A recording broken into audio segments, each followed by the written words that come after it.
इन दिनों भूत पिशाच वाली फिल्मों को कॉमेडी का इस तरह से तड़का दिया जा रहा है कि फिल्म का हर मायने में संतुलन बना रह सके।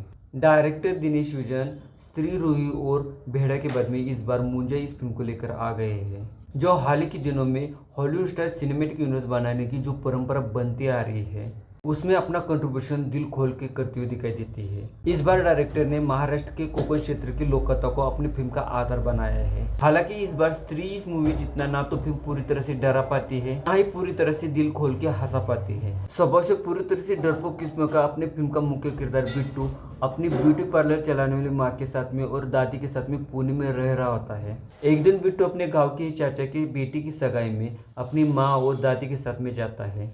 वहाँ पे उसके चाचा और दादी के बीच में गांव की जमीन के बारे में बहुत बड़ा झगड़ा होता है। चेटुवाड़ी इस नाम से वो जगह पूरी पंचक्रोश में शापित थी। उस जगह के बारे में ऐसा कहा जाता था कि वहाँ पे एक ब्रह्म राक्षस यानी कि मुंजा रहता है, जो खून के रिश्तों के लोगों को ही दिखता है। उसी दौरान बिट्टू को अपने पिताजी के मौत के बारे में भी कुछ बातें पता चलती है और जैसे ही चिट्टूवाड़ी जाता है मुंजा के सारे बंधन खुल जाते हैं। मुंजा बिट्टू को मारने वाला ही होता है, तब उसकी दादी उसे आकर बचाती है। बिट्टू तो बचता है लेकिन दादी अपनी जान से हाथ धो बैठती है।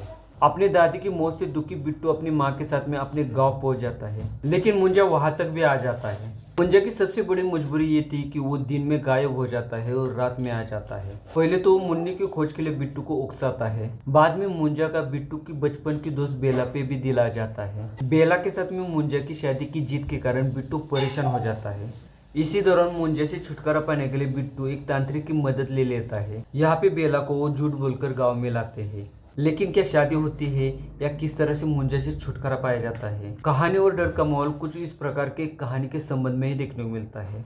योगी चंद्रकर द्वारा लिखित इस फिल्म की कहानी फिल्म के इंटरवल तक काफी तेजी से आगे बढ़ती रहती है। इसी दौरान बिट्टू और बेला की जान पहचान भी होती है।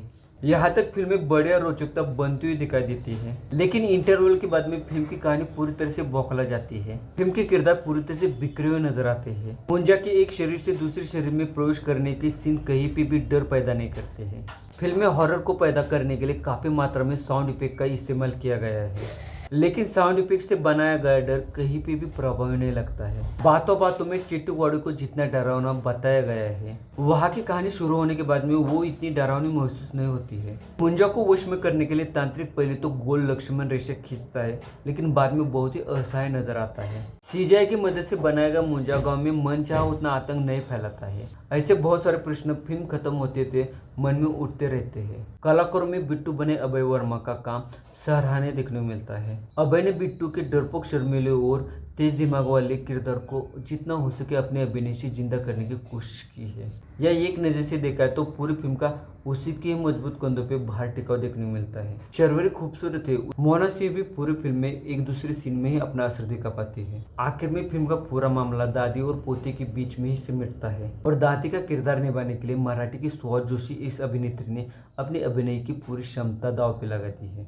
उनको पर्दे पे देखना जैसे कि अभिनय की पाठशाला को देखने जैसा है। डरावनी फिल्मों के नाम पे प्रेक्षकों के आगे अधपकी मुंजा ये फिल्म रखी गई है। रूही और बेड़े जैसी काफी बोरिंग फिल्मों के बाद में डायरेक्टर ने हमें और बोर करने का और एक मौका तैयार कर दिया है।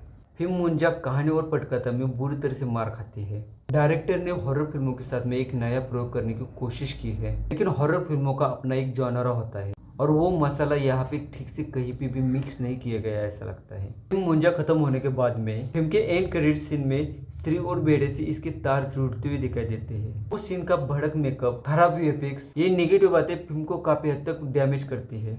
फिल्म मुंजा आपको कैसे लगी, उसका डर महसूस हुआ कि नहीं, प्लीज कमेंट करके बताना। मेरा ये रिव्यू अच्छा लगे तो लाइक और मेरे चैनल को सब्सक्राइब जरूर कर देना। मिलते हैं अगले वीडियो में और एक नई रिव्यू के साथ में और एक नई फिल्म के साथ में। तब तक के लिए नमस्कार।